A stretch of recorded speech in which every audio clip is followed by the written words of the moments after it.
Habang nananatiling mataas ang presyo ng produktong petrolyo at limitado pa rin ang pinagkukunan ng lokal na enerhiya, inamin ng Department of Energy na malayo pa ang tatahaking landas ng Pilipinas tungo sa energy self-sufficiency.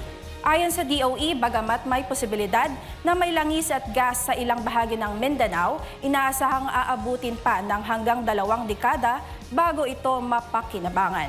Si Creseline Catarong sa ulat. Sa gitna ng global energy crisis at patuloy na pagtaas ng presyo ng langis, aminado ang Department of Energy na wala pang agarang solusyon ng Pilipinas sa pagkakaroon ng sariling oil at gas supply. Ayon sa ahensya, nasa yugto pa lamang ang bansa ng paghihikayat sa mga mamumuhunan at service contractors upang simulan ang exploration drilling sa mga lugar na posibleng may tagong yaman ng langis at natural gas. Isa sa mga tinututukang rehiyon ng DOE ay ang Mindanao, partikular na ang mga bahagi nitong nakaharap sa Malaysia at Indonesia. Ayon kay DOE Oil Industry Management Bureau Director Rino Abad, inaasahang may potensyal ang mga lugar na ito dahil sa pagkakatulad ng geological features sa mga oil-producing areas ng kalapit na bansa. Masisimulan na rin natin ang matagal ng panahon na hindi natin na-i-explore yung areas in Mindanao. Especially yung mga area na nakaharap sa Malaysia and Indonesia kasi ito yung mga areas na generally areas na nagpo-produce na on the side of Malaysia and Indonesia.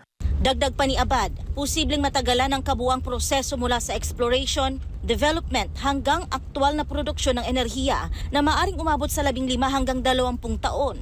It takes time to explore, baka abutan ka ho ng 5 years.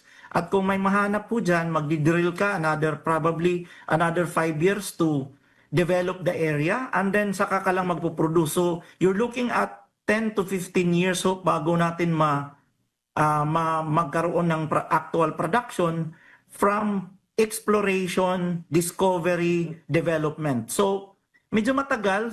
Habang wala pa ang konkretong lokal na supply, umaasa ang DOE sa mga pansamantalang mekanismo upang maibsan ang epekto ng mataas na presyo, kabilang na ang pagpapatupad ng fuel subsidy programs at diskwento sa produktong petrolyo.